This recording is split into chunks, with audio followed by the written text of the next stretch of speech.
안녕하세요. 반갑습니다. 현준입니다. 이번 한 주도 잘 보내셨죠? 음, 저도 잘 보내고 이렇게 여러분들께 책을 소개해 드리기 위해서 자리에 앉았네요. 저는 책을 낭독할 때 그러니까 피아노 음악을 들으면서 낭독하게 되면 감정이 더 실리는 것 같아요. 뭐랄까 그 감정이입이 더 잘 된다고 해야 되나? 그렇습니다. 조용한 피아노 음악이 그렇게 좋아요. 왜 그러지? 여러분들은 책 읽으실 때 조용하게 하고 읽으시는 편인가요? 아니면 좀 잔잔한 음악을 틀어 놓고 읽으시나요? 궁금합니다. 아니면 책을 아예 안 읽으신 농담이고요. 예. 오늘 제가 소개해 드릴 책은요. 부아시 작가님의 외롭다면 잘 살고 있는 것이다 라는 에세이입니다. 어 제가 참 편식하면 안 되는데 책을 굉장히 편식하는 것 같습니다.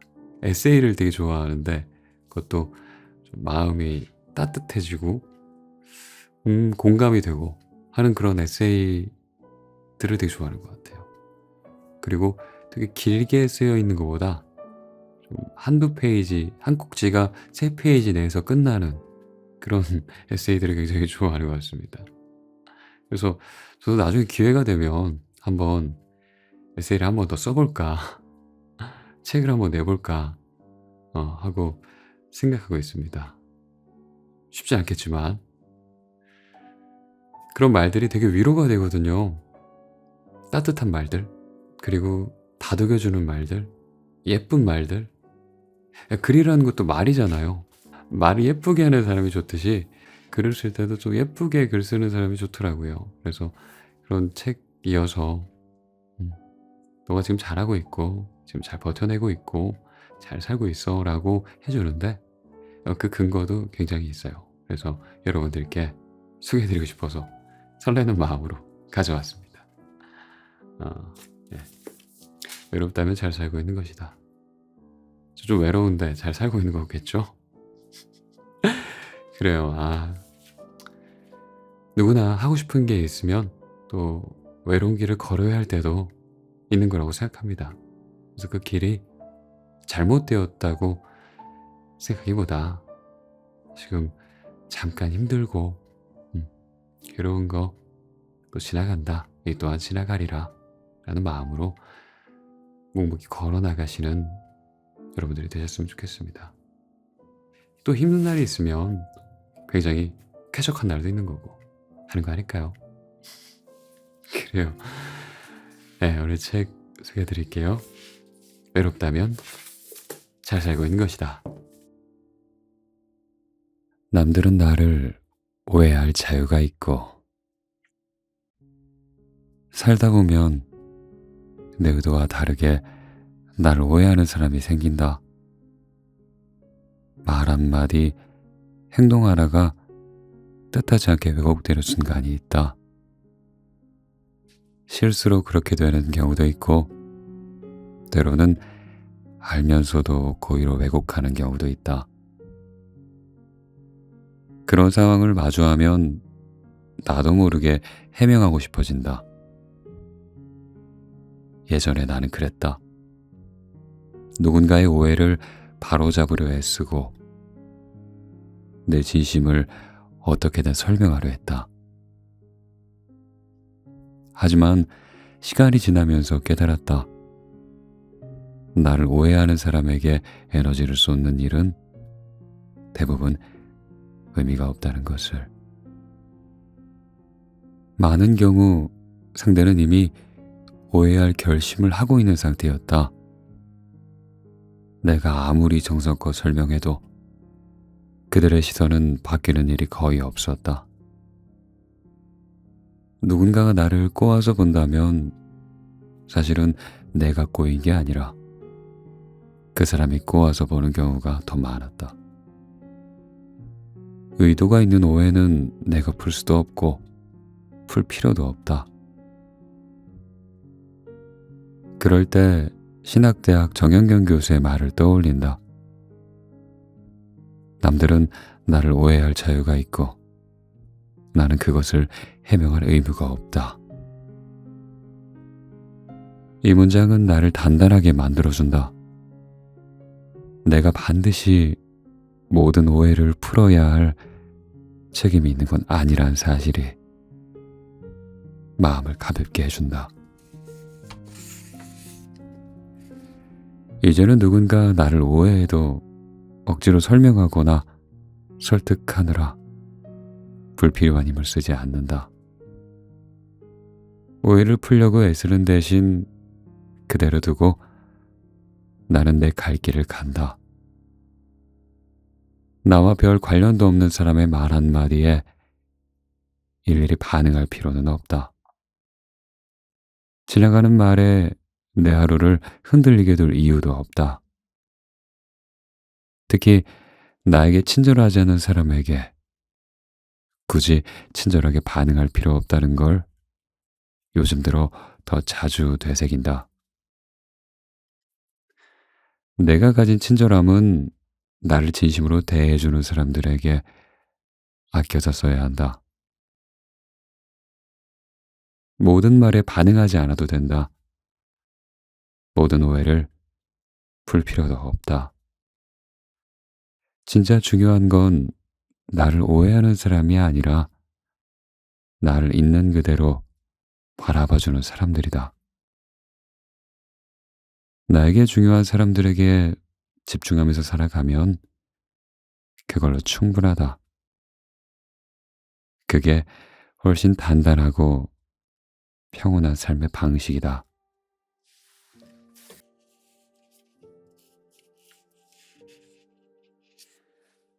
누구나 각자의 계절이 있다. 20대 후반, 남들보다 늦은 나이에 대학을 졸업하며 모든 것이 늦었다는 생각이 들었다. 주변을 둘러보면 이미 취업한 친구들이 있었고 자신의 길을 일찍 찾고 나아가는 사람들도 많았다. 나는 왜 이렇게 늦었을까? 다들 앞서 나가는데 나만 뒤처지고 있는 걸까? 그 생각은 갈수록 깊어졌다. 빠르게 목표를 이루는 사람들 사이에서 나는 여전히 뭔가를 준비하는 중이었다. 시간이 지난 지금 그 시절의 나에게 꼭 해주고 싶은 말이 있다. 꽃은 각자의 속도로 피어난다. 빠르게 피어나는 꽃도 있지만 천천히 피어나며 더 깊고 진한 향기를 남기는 꽃도 있다. 내 삶도 마찬가지였다. 남들보다 늦게 피어났기에 내면이 더욱 단단해지고 깊어질 수 있었다. 20대의 나는 매일 조급했지만 40대의 나는 그 시절을 아름다웠다고 회상한다. 누구에게나 각자의 계절이 있다. 이 문장을 참 좋아한다. 삶에서 늦은 때란 없다. 남과 비교하기 때문에 늦어 보일 뿐이다. 내 인생은 그저 내 인생일 뿐이다. 민들레, 채송화, 목련은 서로 피는 시기를 비교하지 않는다.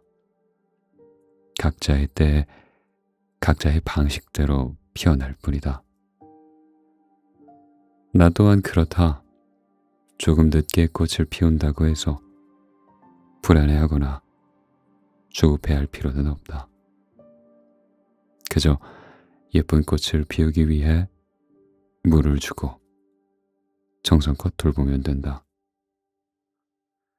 빨리 피는 것이 중요한 게 아니다. 조금 늦더라도 나답게 피어나는 게 더 중요하다. 누군가의 연봉이 오르고 누군가가 승진을 하고 누군가는 비싼 차를 샀다고 해서 흔들릴 이유는 없다. 남의 인생일 뿐이다. 타인은 내가 아니다. 진짜 중요한 건 내 소중한 시간을 비교로 낭비하지 않는 것이다. 나의 삶을 살고, 나의 목표를 이루고, 나의 행복을 찾기 위해 나의 하루를 온전히 쓰는 것이다. 그러니 각자의 꽃피는 계절을 기다리며 묵묵히 오늘 해야 할 일을 해나가자. 그리고 그런 나 자신을 그 누구보다 열렬하게 응원하자. 존재하는 것만으로도 이미 충분히 아름다운 나를.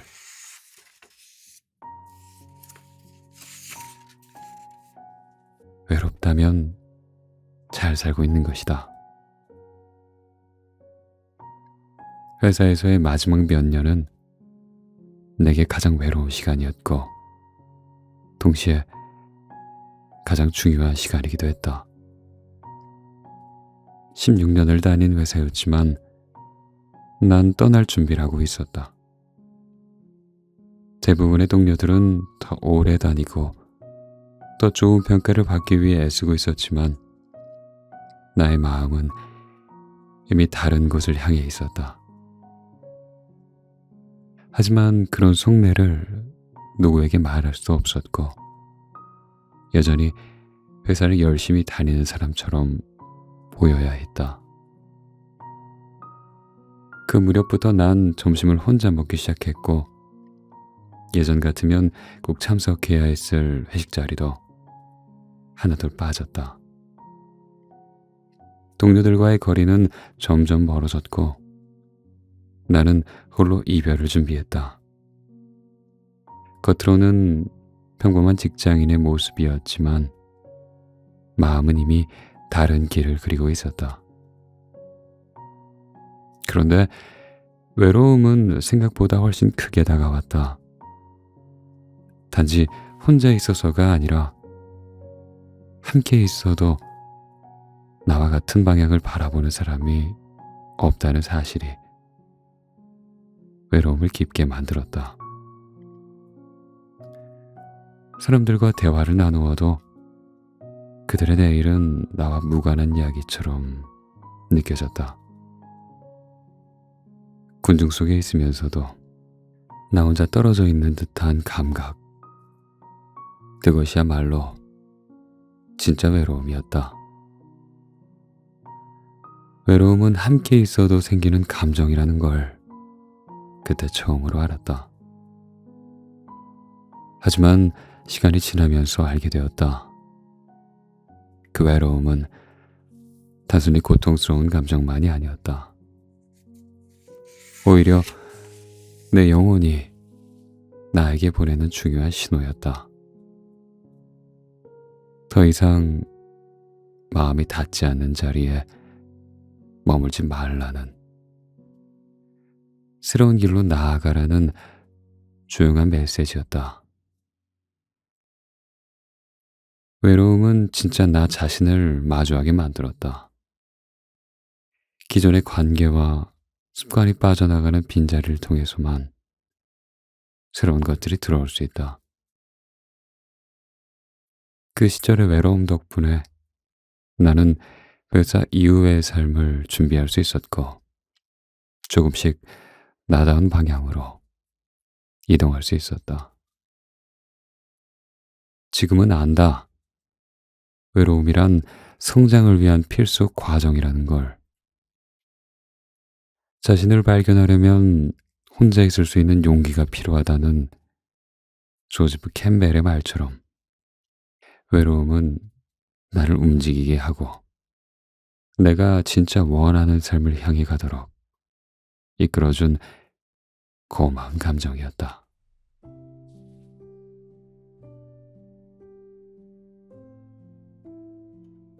딱딱한 밀랍이 되어버린 친구를 보며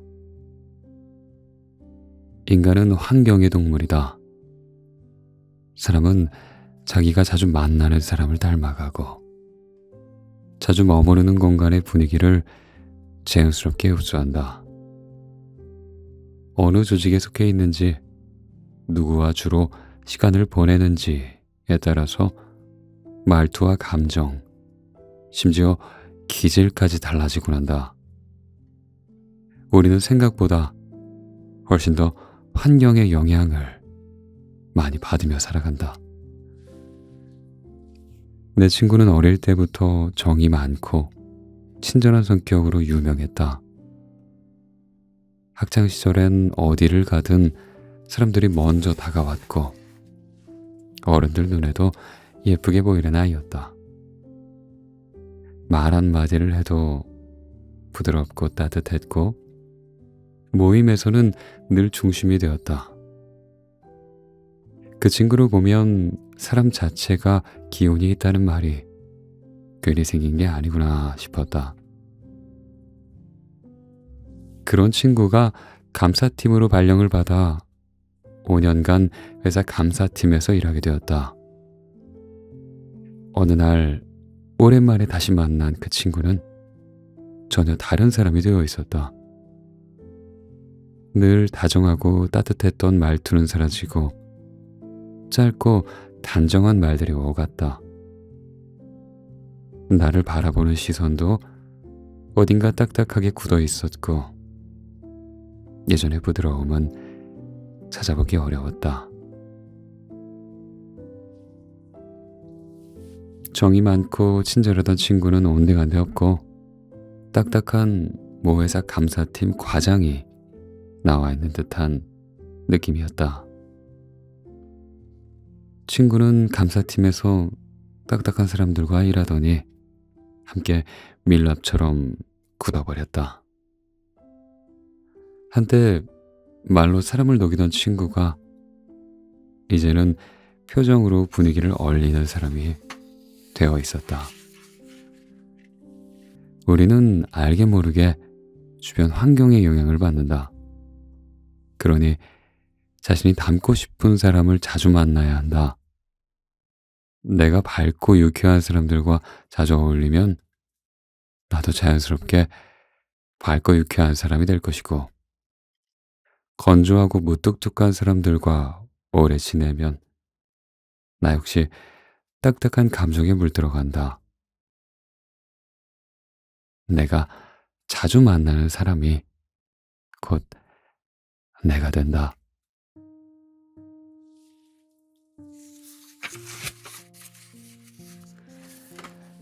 좋은 사람처럼 행동하면 좋은 사람이 된다. 배우 친구가 있다. 아주 유명하진 않지만 얼굴을 보면 알만한 사람이다. 수십 편의 드라마에 단역으로 출연했다. 최근 그 친구와 대화를 나눴다. 친구는 요즘 맡은 역할 때문인 건지 인상이 점점 나빠지고 있었다. 흉악한 범죄자 역할을 하면서 누군가를 해치려는 생각을 하고 그런 대사를 반복해서 하다 보니 피부가 거칠어지고 뾰루지가 났으며 다크서클까지 생겼다고 한다. 게다가 식욕도 없고 어깨가 결리고 불면증도 생겼다는 것이다. 반대로 정의로운 역할을 맡았을 땐 달랐다. 피부도 좋았고 몸이 가벼웠으며 잠도 잘 오고 인상이 좋다는 말을 자주 들었다고 한다. 사람이 어떤 생각을 하느냐에 따라 몸이 반응하고 표정과 인상도 달라진다. 그는 배우이기 때문에 다양한 역할을 해야 하지만 되도록 좋은 역할을 자주 맡는 것이 자신에게 더 긍정적일 것 같다고 이야기했다. 드라마는 길어야 몇 개월이지만 우리의 삶은 100년 가까이 이어진다. 사람은 잘 바뀌지 않아서 우리의 생각과 태도는 평생 가는 경우가 많다. 내가 어떤 생각을 하고 어떤 말을 하며 어떤 행동을 하는지가 내 몸과 마음에 지속적인 영향을 미친다. 삶을 하나의 긴 드라마라고 본다면 좋은 역할을 연기해야 한다. 좋은 사람처럼 행동하면 자연스럽게 좋은 사람이 되려고 노력하게 된다. 좋은 생각을 하면 몸과 마음도 건강해진다. 내가 살아가는 방식이 나 자신을 만든다. 좋은 생각을 하고 긍정적인 태도로 살아가다 보면 우리는 더 나은 자신이 되고 더 나은 삶을 살 수 있게 된다. 남을 위해서 좋은 사람이 되는 것도 좋지만 나를 위해서도 좋은 사람이 될 필요가 있다.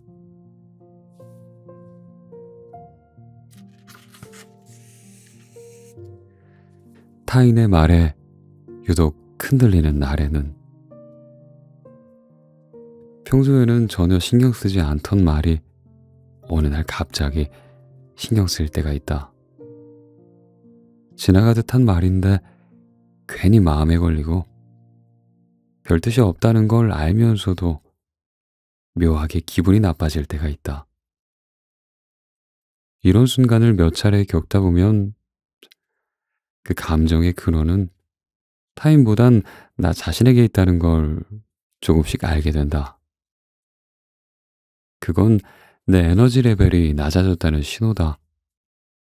마음이 지쳐 있거나 몸이 피곤할 때, 평소 같으면 그냥 넘겼을 말에도 감정이 상하게 된다.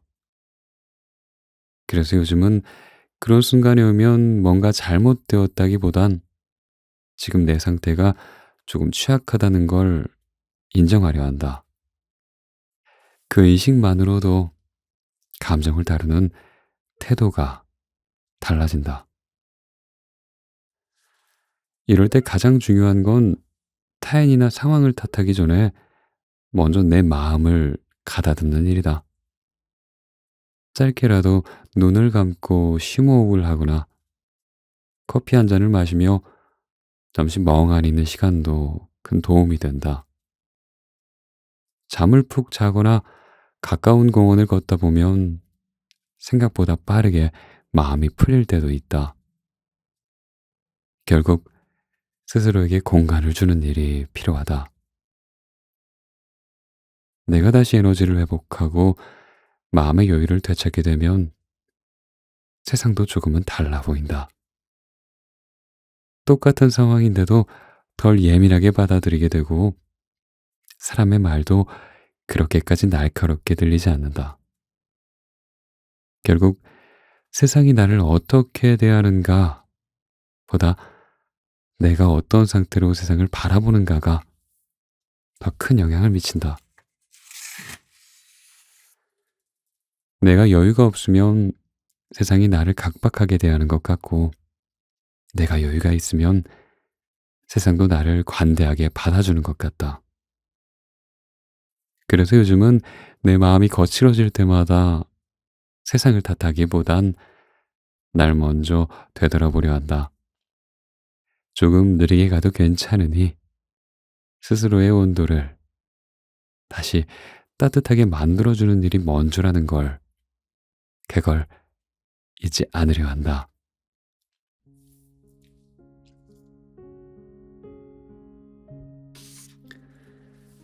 삶은 아주 사소한 시도에서 다시 시작된다.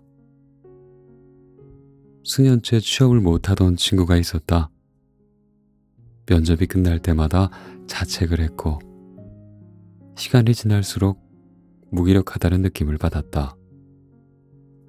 자신이 아무 쓸모없는 사람 같다는 말도 했고 하루하루가 무겁고 느리게 흘러간다고 털어놓았다. 그런 말을 듣는 나도 함께 힘들었던 기억이 난다. 그러던 어느 날 친구가 편의점 아르바이트를 시작했다. 처음에는 생계를 위한 선택이었지만 그 이후 친구의 표정이 조금씩 달라졌다. 작은 일이라도 매일 해내고 있다는 감각이 생겼고 시간이 채워진다는 뿌듯함도 생겼다고 했다. 하루에 몇 시간이라도 움직이고 있다는 사실이 삶을 다시 붙잡는 느낌이란 것이다. 어느 날 그 친구가 내게 이런 말을 해주었다. 내 삶에 대한 통제력이 생기면서 우울증이 좀 나아진 것 같아. 그 말이 참 오래 마음에 남았다. 삶을 통제한다는 감각은 생각보다 훨씬 큰 힘을 마음속에 심어준다. 무기력은 아무것도 하지 않은 상태에서 더 깊어질 수 있다. 작은 일이라도 직접 움직이면서 조금씩이라도 주도권을 느낄 수 있다면 그 자체가 우울을 밀어내는 힘이 된다. 중요한 건 일의 크기가 아니라 내 삶을 내가 만들어가고 있다는 감각이다. 친구는 아르바이트를 시작하면서 다시 면접 준비를 했고 결국 자신이 원하던 회사에 취업을 했다. 그리고 지금도 무기력함이 찾아올 때마다 그때의 기억을 되살리며 몸을 움직인다고 한다.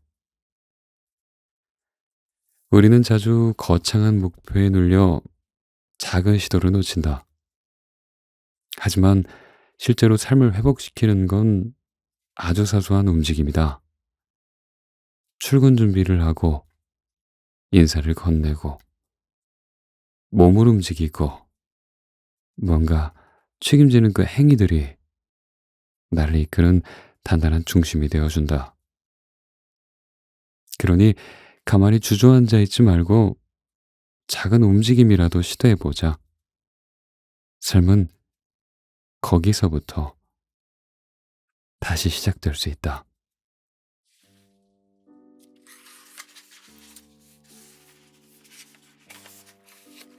평범한 일을 대단히 오래 하면 가슴 뛰고 즐거운 일을 하는 건 대단한 복이다. 어차피 일을 해야 하는데 내가 좋아하는 일을 하면서 살 수 있다면 그보다 더 큰 축복은 없다. 그런데 그런 일을 누구나 쉽게 찾는 건 아니다. 누군가는 20대에 찾지만 누군가는 40대에 찾고 누군가는 나이가 더 들어서야 찾는다. 심지어는 평생 찾지 못하는 사람도 있다. 그렇다면 어떻게 해야 할까? 평생 내가 좋아하는 일을 찾겠다고 지금 하는 일을 소홀히 해야 할까? 나는 왜 이런 일을 하고 있나? 하며 시간을 보내야 할까? 아니다. 내가 하고 있는 이 평범해 보이는 일도 오래 하면 특별한 일이 된다. 어떤 일을 대단히 오래 한다는 것 자체가 그 일을 대단하게 만드는 힘이 있다. 내가 좋아하는 일을 찾는 건 중요하다. 하지만 그 과정에서 지금 하고 있는 일을 소홀히 하지 않고 묵묵히 오래 하며 특별한 일로 만드는 것도 좋은 방법이다. 어떤 특별함은 평범한 날들이 쌓인 끝에 자연스럽게 내 삶 속에서 빛을 발한다. 평범한 일을 대단히 오래 하면 특별해진다.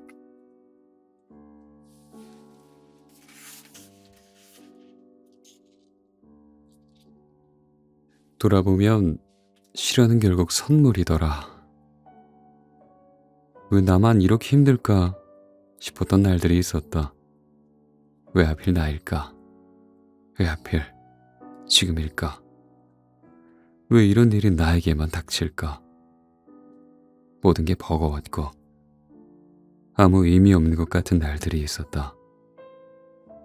그저 하루하루 버티는 것밖에 할 수 없었던 시절이 있었다. 하지만 시간이 많이 지나고 나서 알게 되었다. 사실은 그 시간들이 날 단단하게 만들어 주었다는 걸. 웬만한 어려움과 고통에는 쉽게 쓰러지지 않는 날, 만들어 주었다는 걸. 어쩌면 그 시절에 내가 없었다면 지금의 나는 이만큼 성장하지 못했을지도 모르겠다. 그때 몰랐지만 지금 돌아보면 보인다. 가장 아팠던 순간들이 나를 가장 많이 바꾸었다는 걸. 그때의 고통이 나를 밀어붙였고 그 시련들이 날 단단히 꿰매줬다는 걸. 시련은 언제나 얼굴을 바꾸고 돌아온다. 그 순간에는 폭풍 같고 눈물 같지만 지나고 나면 어느 날 조용히 등을 토닥이며 말한다.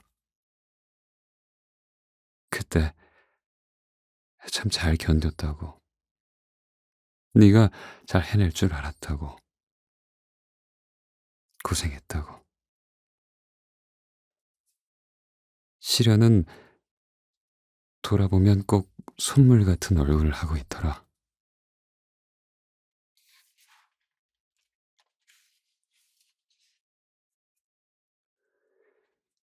사소한 것에도 행복해하는 연습.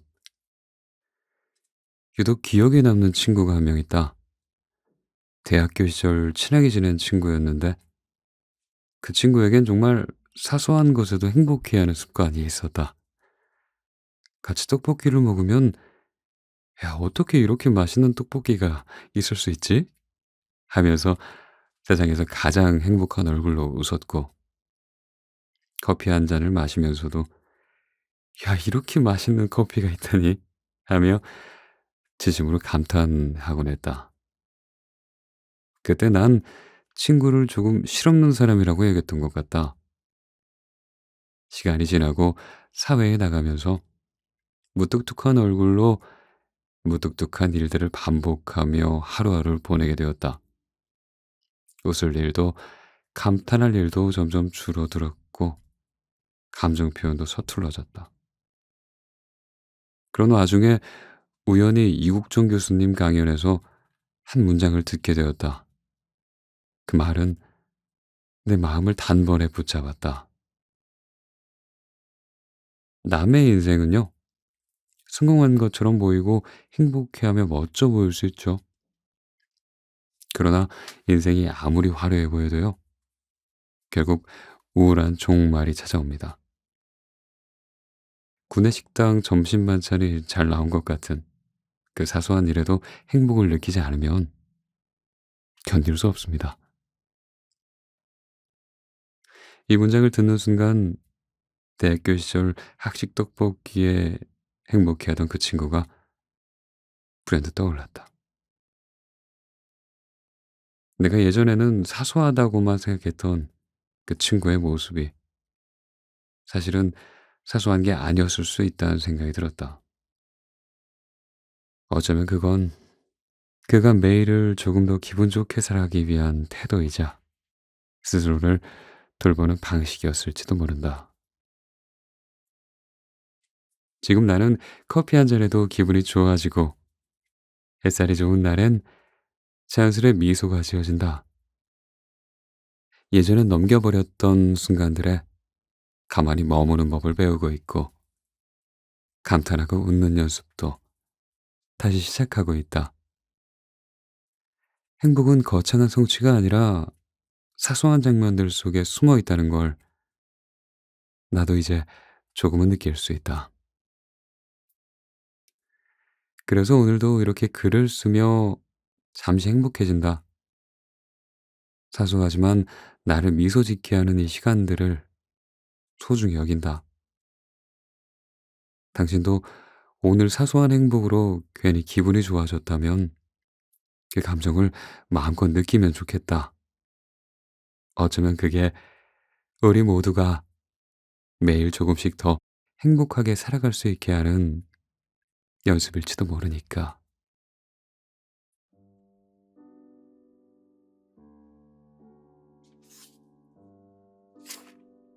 네. 부아 씨 작가의 외롭다면 잘 살고 있는 것이다. 읽어봤습니다. 저는 이런 에세이가 참 좋더라고요. 기분이 좋아진다고 해야 될까요? 읽고 나면 여러분은 어떠신가요? 왜 기분이 좋아질까 생각해보면 그냥 한 사람이 살아가는 삶의 방식이, 삶을 대하는 태도가 참 예쁘다, 참 기분 좋다 라는 생각이 들어서 그런가 봐요. 저도 이렇게 살고 싶거든요.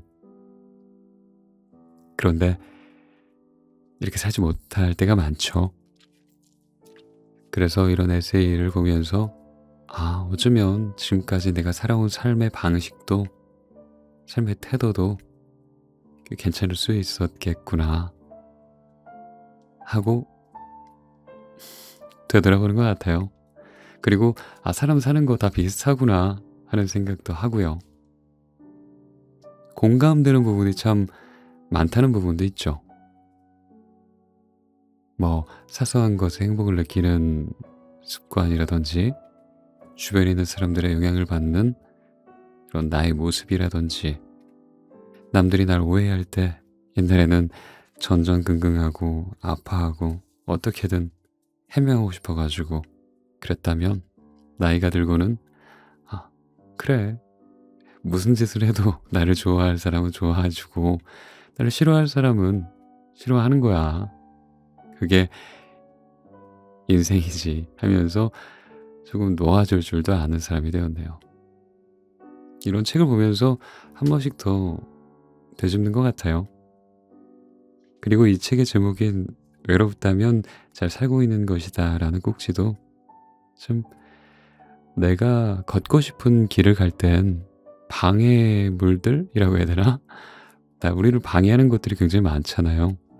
그게 어떤 누군가가 될 수도 있고, 세상의 어떤 잣대, 시각, 나만 좀 뒤처지는 것 같은 기분일 수 있겠는데, 그게 어찌 보면은 새가 날아가기 위해서 알을 깨고 있는 순간일지도 모른다 생각이 드네요. 문득 지금 힘든 건 더 날기 위해서 지금 이렇게 몸부림치고 있는 걸지도 모르겠습니다.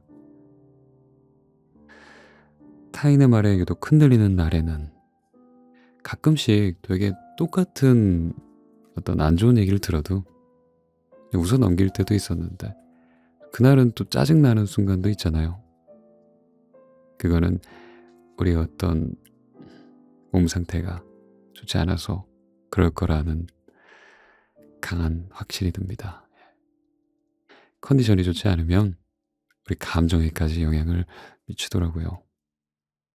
과학적으로도 밝혀진 사실이래요. 그래서 내가 괜히 짜증이 나고 괜히 이렇게 누군가에게 심술을 부리고 있다면 몸을 좀 움직여야 되는 건 아닌가, 좀 더 잠을 자야 되는 건 아닌가 하고 나의 몸에 주의를 기울이는 그런 습관을 들여보시기 바랍니다. 그러면 짜증이 올라올 때마다 내 외부에 있는 것들에 신경을 쏟는 게 아니라 내 몸 상태가 지금 어떻지? 하면서 자연스럽게 내 안으로 시선을 돌리는 게 습관이 될지도 몰라요. 그건 굉장히 좋은 습관이라고 생각합니다. 왜냐? 그게 해결책이 맞으니까요. 내 외부로 돌려봤자 짜증거리들만 더 늘어날 뿐이에요. 근데 내 몸 상태를 바라보고 이렇게 저렇게 릴렉스하고 운동하고 잠 잘 자고 밥 잘 먹고 그러면 신압으로 짜증이 사라질지도 모릅니다. 해결이 되는 거죠. 제가 아는 유명한 분이 이런 말을 했습니다. 세상에 모든 사람들이 다 고통 속에 살고 있다. 자기만의 전쟁을 치르고 있다. 내가 지금 이루고 싶은 걸 이루면 행복해질 것 같다 라고 생각하는 그 마음, 진짜 그걸 이뤄도 아마 별로 달라지지 않을걸? 이라고 말합니다. 그럼 어떻게 해야 합니까? 라고 물었더니 이런 답을 내주시더라고요. 열심히 문제를 해결하면서 살아. 그리고 그것과는 관계없이 지금 이 순간부터 행복할 거라고 결심해. 그러면 돼. 이걸 이루면 행복해지겠지가 아니고, 이건 이것대로 문제를 해결하면서 살고 행복은 다른 문제라는 거야. 행복은 지금 나의 결심이고 나의 결정이고 결단이야 라고 말했습니다. 와, 그때 저는 약간 소름이 돋더라고요. 내가 난 한 1억만 벌면 5억만 벌면 행복해지겠지. 지금은 참 불행하지만 돈만 많아지면 행복해질 거야 라고 생각했던 날들이 많았는데 안 했다면 거짓말이겠죠. 근데 뭐 지금 뭐 그렇게 많은 돈을 벌진 않았지만 집도 분양받고 어느 정도 먹고 살 수 있게 되었지만 여전히 어, 삶에 있어서 문제들은 계속 있고 기대했던 행복은 글쎄요 금방 적응되고 말더라고요. 저 같은 경우는 뭐 잘 모르겠지만 뭐 100억 1000억 벌어도 그러다 말지 않을까요? 엄청 행복할까요? 뭐 물론 잠깐 행복하겠지만 뭐 100억 1000억 번 사람들을 봐도 그렇게 행복하게 사는 것 같지는 않아 보입니다. 하지만 내가 가진 거에 충분히 만족하면서 지금 이 순간에 행복하겠다고 결정한 사람들은 굉장히 잘 살고 있는 것 같아요. 그래서 그런 말들이 에이 뭐야 하는 그런 말로 다가오는 게 아니라 정말 그럴 수도 있겠다 하는 느낌으로 저에게 다가왔던 것 같습니다. 조건이 없는 행복. 내가 뭘 이뤄야지 행복해지겠다. 조건에 달린 행복이 아닐 수도 있겠다 하는 생각이 들었어요. 어쩌면 우리는 지금까지 남과 비교하면서 허상을 쫓아왔는지도 몰라요. 신기루를 말이죠. 조금만 이루면 행복해질 것 같고 행복은 저기에 있을 것 같은데 그게 아니라 행복은 우리 발밑에 있었는데 내가 지금 결단만 내리면 되는데 행복하겠다고. 전 그런 생각을 하면서 참 많은 생각을 했습니다. 그래서 지금도 저는 행복이 뭘까? 정말 조건 없는 행복을 추구하면서 살 수는 없을까? 지금 나는 행복하겠다고 결정하면 되는 건가? 하고 지금도 고민하고 있어요. 쉽지 않죠. 더 나아지고 싶고 더 뭔가 행복이 있을 것 같다. 이곳이 아닌 저곳이 행복했을 것 같다는 생각은 자꾸 드니까 저도 여전히 혼란스러운데 그래도 조금 더 나 자신을 돌아보고 어쩌면 진짜로 행복은 여기 이 순간에 있는 게 아닌가 하는 생각까지 하면서 주저리 떠들어 봤네요. 여러분의 생각은 어떠세요? 행복은 뭔가를 달성해야 받을 수 있는 건가요? 아니면 지금 이 순간에 결단으로 얻을 수 있는 거라 생각하시나요? 궁금합니다. 그래, 오늘 하루도 고생 많으셨어요. 안녕히 주무시고 좋은 꿈 꾸시길 바라겠습니다. 잘 자요. 안녕.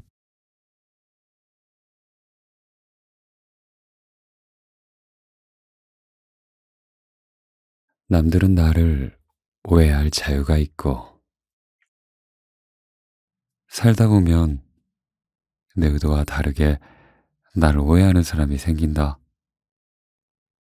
말 한마디, 행동 하나가 뜻하지 않게 왜곡되는 순간이 있다. 실수로 그렇게 되는 경우도 있고 때로는 알면서도 고의로 왜곡하는 경우도 있다. 그런 상황을 마주하면 나도 모르게 해명하고 싶어진다. 예전에 나는 그랬다. 누군가의 오해를 바로잡으려 애쓰고 내 진심을 어떻게든 설명하려 했다. 하지만 시간이 지나면서 깨달았다. 나를 오해하는 사람에게 에너지를 쏟는 일은 대부분 의미가 없다는 것을. 많은 경우 상대는 이미 오해할 결심을 하고 있는 상태였다. 내가 아무리 정성껏 설명해도 그들의 시선은 바뀌는 일이 거의 없었다. 누군가가 나를 꼬아서 본다면 사실은 내가 꼬인 게 아니라 그 사람이 꼬아서 보는 경우가 더 많았다. 의도가 있는 오해는 내가 풀 수도 없고 풀 필요도 없다. 그럴 때 신학대학 정영경 교수의 말을 떠올린다. 남들은 나를 오해할 자유가 있고 나는 그것을 해명할 의무가 없다. 이 문장은 나를 단단하게 만들어준다. 내가 반드시 모든 오해를 풀어야 할 책임이 있는 건 아니란 사실이 마음을 가볍게 해준다. 이제는 누군가 나를 오해해도 억지로 설명하거나 설득하느라 불필요한 힘을 쓰지 않는다.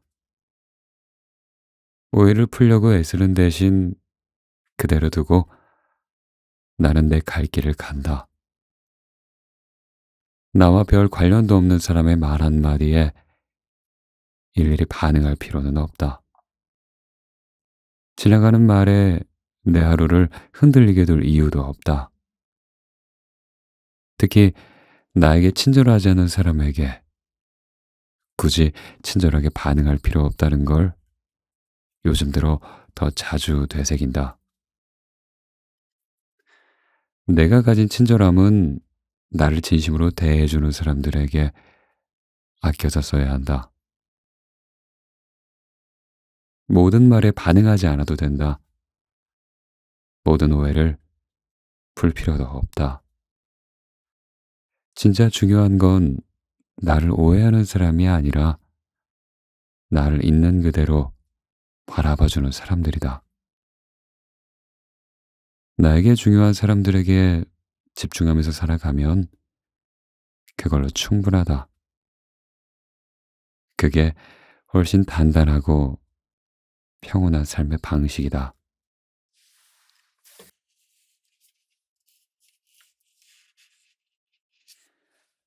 누구나 각자의 계절이 있다. 20대 후반, 남들보다 늦은 나이에 대학을 졸업하며 모든 것이 늦었다는 생각이 들었다.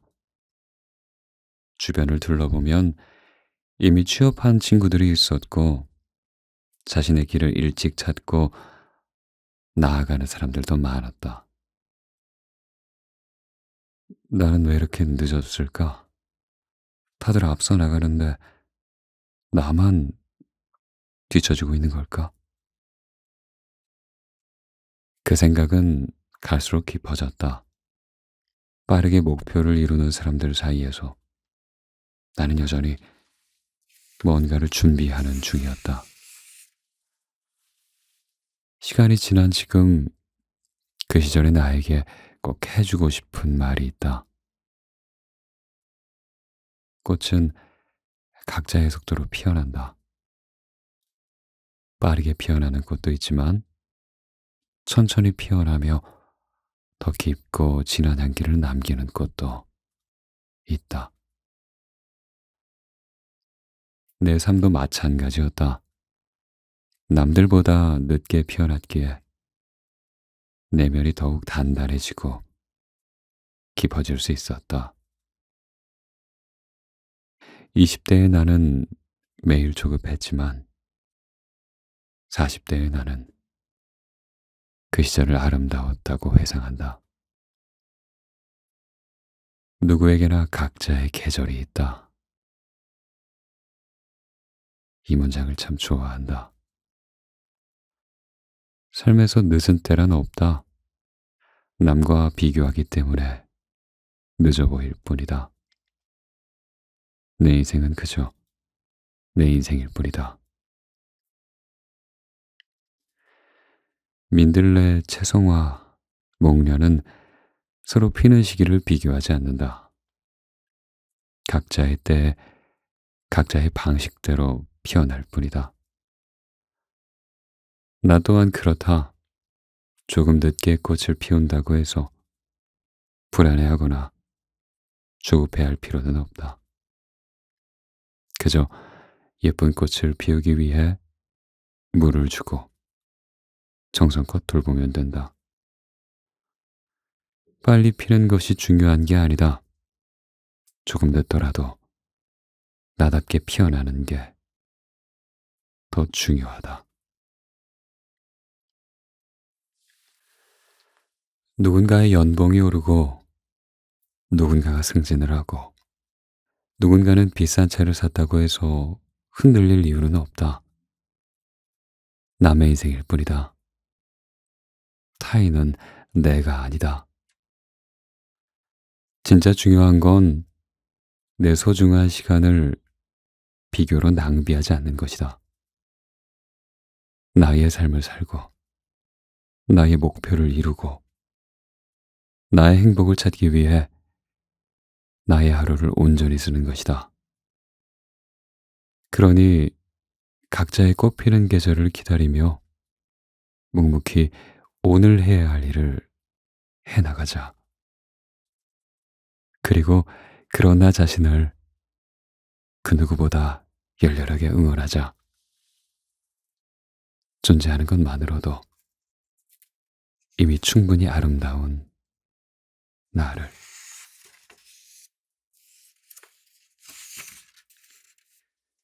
외롭다면 잘 살고 있는 것이다. 회사에서의 마지막 몇 년은 내게 가장 외로운 시간이었고, 동시에 가장 중요한 시간이기도 했다. 16년을 다닌 회사였지만 난 떠날 준비를 하고 있었다. 대부분의 동료들은 더 오래 다니고 더 좋은 평가를 받기 위해 애쓰고 있었지만 나의 마음은 이미 다른 곳을 향해 있었다. 하지만 그런 속내를 누구에게 말할 수 없었고 여전히 회사를 열심히 다니는 사람처럼 보여야 했다. 그 무렵부터 난 점심을 혼자 먹기 시작했고 예전 같으면 꼭 참석해야 했을 회식 자리도 하나둘 빠졌다. 동료들과의 거리는 점점 멀어졌고 나는 홀로 이별을 준비했다. 겉으로는 평범한 직장인의 모습이었지만 마음은 이미 다른 길을 그리고 있었다. 그런데 외로움은 생각보다 훨씬 크게 다가왔다. 단지 혼자 있어서가 아니라 함께 있어도 나와 같은 방향을 바라보는 사람이 없다는 사실이 외로움을 깊게 만들었다. 사람들과 대화를 나누어도 그들의 내일은 나와 무관한 이야기처럼 느껴졌다. 군중 속에 있으면서도 나 혼자 떨어져 있는 듯한 감각. 그것이야말로 진짜 외로움이었다. 외로움은 함께 있어도 생기는 감정이라는 걸 그때 처음으로 알았다. 하지만 시간이 지나면서 알게 되었다. 그 외로움은 단순히 고통스러운 감정만이 아니었다. 오히려 내 영혼이 나에게 보내는 중요한 신호였다. 더 이상 마음이 닿지 않는 자리에 머물지 말라는, 새로운 길로 나아가라는 조용한 메시지였다. 외로움은 진짜 나 자신을 마주하게 만들었다. 기존의 관계와 습관이 빠져나가는 빈자리를 통해서만 새로운 것들이 들어올 수 있다. 그 시절의 외로움 덕분에 나는 회사 이후의 삶을 준비할 수 있었고 조금씩 나다운 방향으로 이동할 수 있었다. 지금은 안다. 외로움이란 성장을 위한 필수 과정이라는 걸. 자신을 발견하려면 혼자 있을 수 있는 용기가 필요하다는 조지프 캠벨의 말처럼 외로움은 나를 움직이게 하고 내가 진짜 원하는 삶을 향해 가도록 이끌어준 고마운 감정이었다.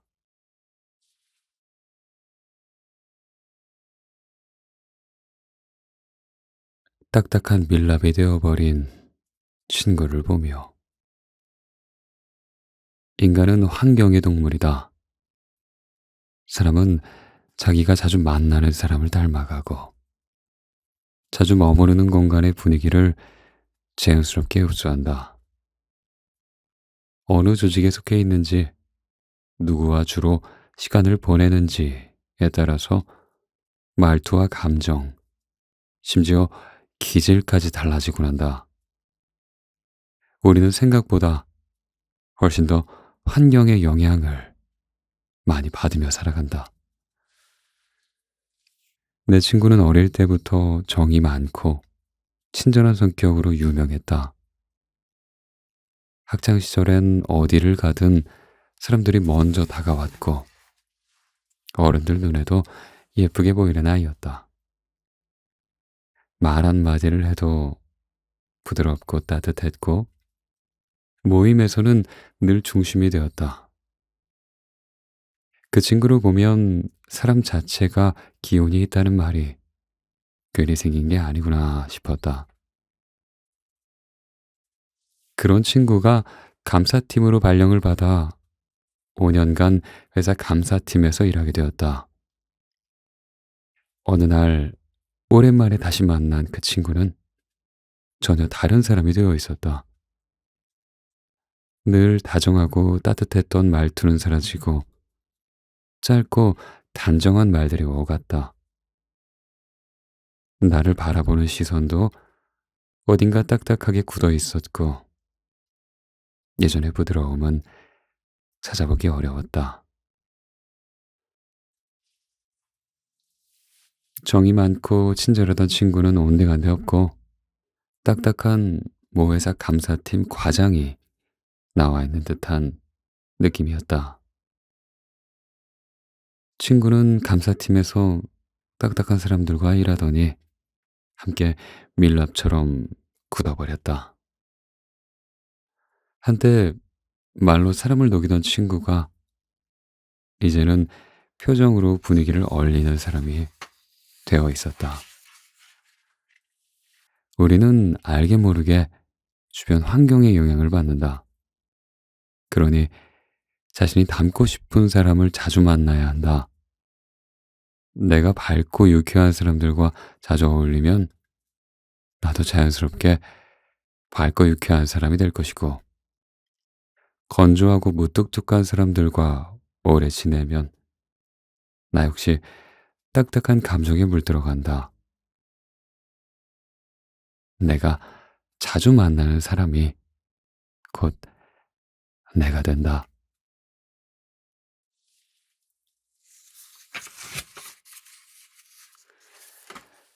좋은 사람처럼 행동하면 좋은 사람이 된다. 배우 친구가 있다. 아주 유명하진 않지만 얼굴을 보면 알만한 사람이다. 수십 편의 드라마에 단역으로 출연했다.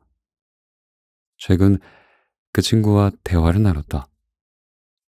친구는 요즘 맡은 역할 때문인 건지 인상이 점점 나빠지고 있었다. 흉악한 범죄자 역할을 하면서 누군가를 해치려는 생각을 하고 그런 대사를 반복해서 하다 보니 피부가 거칠어지고 뾰루지가 났으며 다크서클까지 생겼다고 한다. 게다가 식욕도 없고 어깨가 결리고 불면증도 생겼다는 것이다.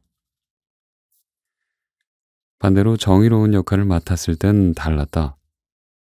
피부도 좋았고 몸이 가벼웠으며 잠도 잘 오고 인상이 좋다는 말을 자주 들었다고 한다. 사람이 어떤 생각을 하느냐에 따라 몸이 반응하고 표정과 인상도 달라진다.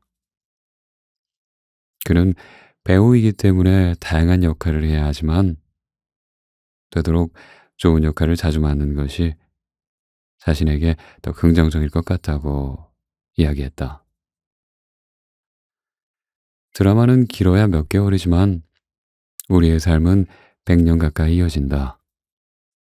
사람은 잘 바뀌지 않아서 우리의 생각과 태도는 평생 가는 경우가 많다. 내가 어떤 생각을 하고 어떤 말을 하며 어떤 행동을 하는지가 내 몸과 마음에 지속적인 영향을 미친다.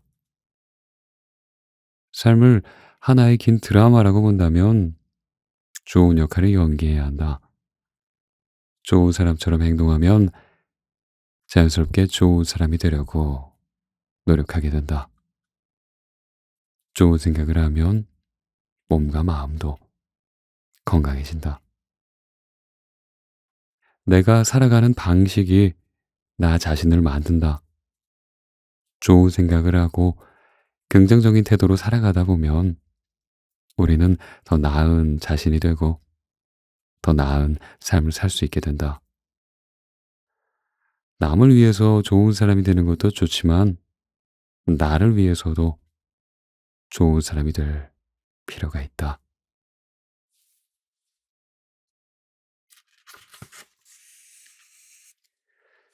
타인의 말에 유독 흔들리는 날에는 평소에는 전혀 신경 쓰지 않던 말이 어느 날 갑자기 신경 쓰일 때가 있다.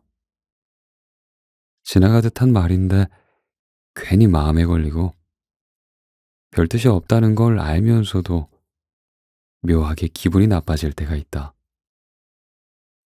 이런 순간을 몇 차례 겪다 보면 그 감정의 근원은 타인보단 나 자신에게 있다는 걸 조금씩 알게 된다.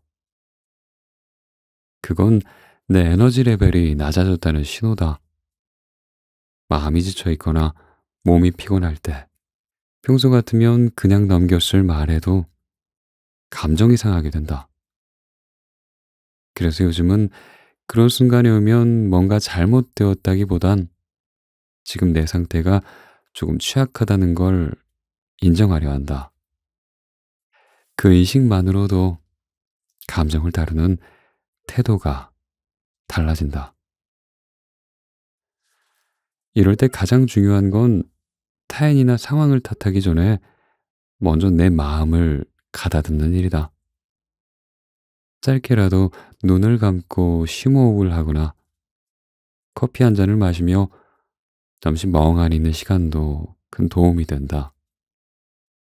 잠을 푹 자거나 가까운 공원을 걷다 보면 생각보다 빠르게 마음이 풀릴 때도 있다. 결국 스스로에게 공간을 주는 일이 필요하다. 내가 다시 에너지를 회복하고 마음의 여유를 되찾게 되면 세상도 조금은 달라 보인다. 똑같은 상황인데도 덜 예민하게 받아들이게 되고 사람의 말도 그렇게까지 날카롭게 들리지 않는다. 결국 세상이 나를 어떻게 대하는가 보다 내가 어떤 상태로 세상을 바라보는가가 더 큰 영향을 미친다. 내가 여유가 없으면 세상이 나를 각박하게 대하는 것 같고 내가 여유가 있으면 세상도 나를 관대하게 받아주는 것 같다. 그래서 요즘은 내 마음이 거칠어질 때마다 세상을 탓하기보단 날 먼저 되돌아보려 한다. 조금 느리게 가도 괜찮으니 스스로의 온도를 다시 따뜻하게 만들어주는 일이 먼저라는 걸, 그걸 잊지 않으려 한다.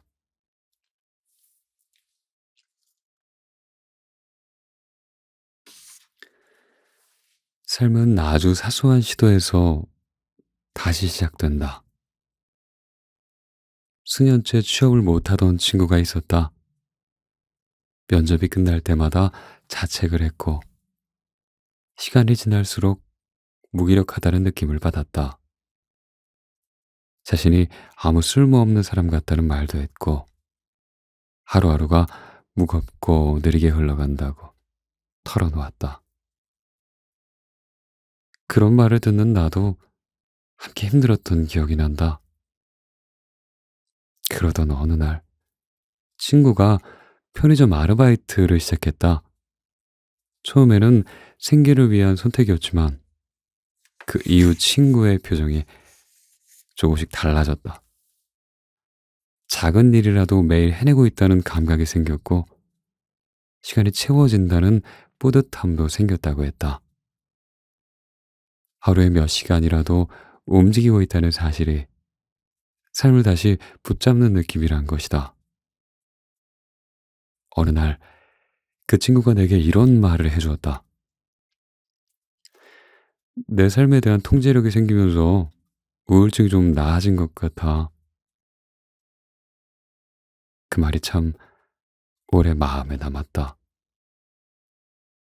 삶을 통제한다는 감각은 생각보다 훨씬 큰 힘을 마음속에 심어준다. 무기력은 아무것도 하지 않은 상태에서 더 깊어질 수 있다. 작은 일이라도 직접 움직이면서 조금씩이라도 주도권을 느낄 수 있다면 그 자체가 우울을 밀어내는 힘이 된다. 중요한 건 일의 크기가 아니라 내 삶을 내가 만들어가고 있다는 감각이다. 친구는 아르바이트를 시작하면서 다시 면접 준비를 했고 결국 자신이 원하던 회사에 취업을 했다. 그리고 지금도 무기력함이 찾아올 때마다 그때의 기억을 되살리며 몸을 움직인다고 한다. 우리는 자주 거창한 목표에 눌려 작은 시도를 놓친다. 하지만 실제로 삶을 회복시키는 건 아주 사소한 움직임이다. 출근 준비를 하고 인사를 건네고 몸을 움직이고 뭔가 책임지는 그 행위들이 나를 이끄는 단단한 중심이 되어준다. 그러니 가만히 주저앉아 있지 말고 작은 움직임이라도 시도해보자. 삶은 거기서부터 다시 시작될 수 있다.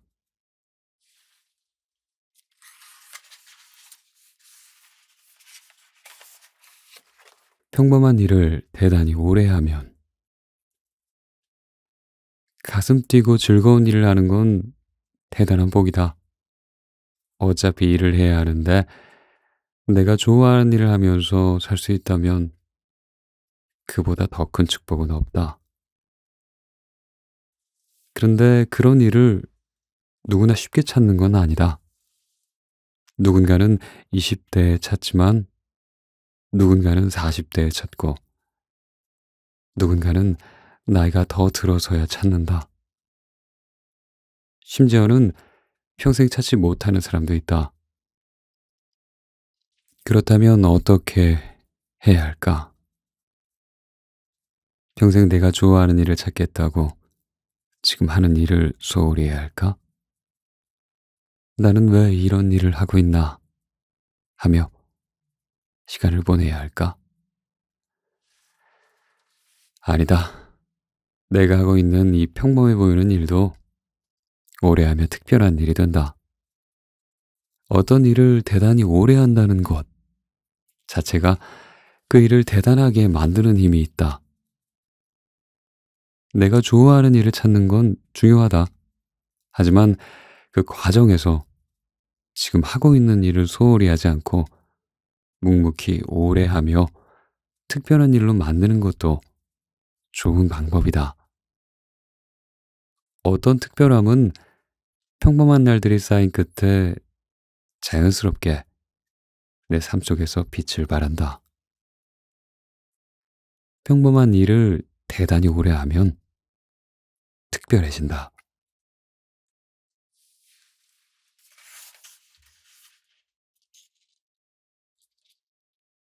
돌아보면 시련은 결국 선물이더라. 왜 나만 이렇게 힘들까 싶었던 날들이 있었다. 왜 하필 나일까? 왜 하필 지금일까? 왜 이런 일이 나에게만 닥칠까? 모든 게 버거웠고 아무 의미 없는 것 같은 날들이 있었다. 그저 하루하루 버티는 것밖에 할 수 없었던 시절이 있었다. 하지만 시간이 많이 지나고 나서 알게 되었다. 사실은 그 시간들이 날 단단하게 만들어 주었다는 걸. 웬만한 어려움과 고통에는 쉽게 쓰러지지 않는 날 만들어 주었다는 걸. 어쩌면 그 시절에 내가 없었다면 지금의 나는 이만큼 성장하지 못했을지도 모르겠다. 그때 몰랐지만 지금 돌아보면 보인다. 가장 아팠던 순간들이 나를 가장 많이 바꾸었다는 걸. 그때의 고통이 나를 밀어붙였고 그 시련들이 날 단단히 꿰매줬다는 걸. 시련은 언제나 얼굴을 바꾸고 돌아온다. 그 순간에는 폭풍 같고 눈물 같지만 지나고 나면 어느 날 조용히 등을 토닥이며 말한다. 그때 참 잘 견뎠다고. 네가 잘 해낼 줄 알았다고. 고생했다고. 시련은 돌아보면 꼭 선물 같은 얼굴을 하고 있더라.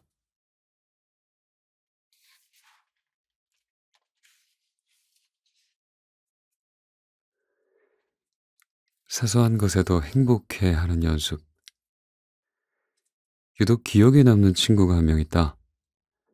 대학교 시절 친하게 지낸 친구였는데 그 친구에겐 정말 사소한 것에도 행복해하는 습관이 있었다. 같이 떡볶이를 먹으면 야, 어떻게 이렇게 맛있는 떡볶이가 있을 수 있지? 하면서 세상에서 가장 행복한 얼굴로 웃었고 커피 한 잔을 마시면서도 야, 이렇게 맛있는 커피가 있다니 하며 진심으로 감탄하곤 했다. 그때 난 친구를 조금 실없는 사람이라고 얘기했던 것 같다. 시간이 지나고 사회에 나가면서 무뚝뚝한 얼굴로 무뚝뚝한 일들을 반복하며 하루하루를 보내게 되었다. 웃을 일도 감탄할 일도 점점 줄어들었고 감정 표현도 서툴러졌다. 그런 와중에 우연히 이국종 교수님 강연에서 한 문장을 듣게 되었다. 그 말은 내 마음을 단번에 붙잡았다. 남의 인생은요, 성공한 것처럼 보이고 행복해하며 멋져 보일 수 있죠. 그러나 인생이 아무리 화려해 보여도요, 결국 우울한 종말이 찾아옵니다. 구내식당 점심 반찬이 잘 나온 것 같은 그 사소한 일에도 행복을 느끼지 않으면 견딜 수 없습니다. 이 문장을 듣는 순간 대학교 시절 학식 떡볶이에 행복해하던 그 친구가 불현듯 떠올랐다. 내가 예전에는 사소하다고만 생각했던 그 친구의 모습이 사실은 사소한 게 아니었을 수 있다는 생각이 들었다. 어쩌면 그건 그가 매일을 조금 더 기분 좋게 살아가기 위한 태도이자 스스로를 돌보는 방식이었을지도 모른다. 지금 나는 커피 한 잔에도 기분이 좋아지고 햇살이 좋은 날엔 자연스레 미소가 지어진다. 예전엔 넘겨버렸던 순간들에 가만히 머무는 법을 배우고 있고 감탄하고 웃는 연습도 다시 시작하고 있다. 행복은 거창한 성취가 아니라 사소한 장면들 속에 숨어 있다는 걸 나도 이제 조금은 느낄 수 있다. 그래서 오늘도 이렇게 글을 쓰며 잠시 행복해진다. 사소하지만 나를 미소 짓게 하는 이 시간들을 소중히 여긴다. 당신도 오늘 사소한 행복으로 괜히 기분이 좋아졌다면 그 감정을 마음껏 느끼면 좋겠다. 어쩌면 그게 우리 모두가 매일 조금씩 더 행복하게 살아갈 수 있게 하는 연습일지도 모르니까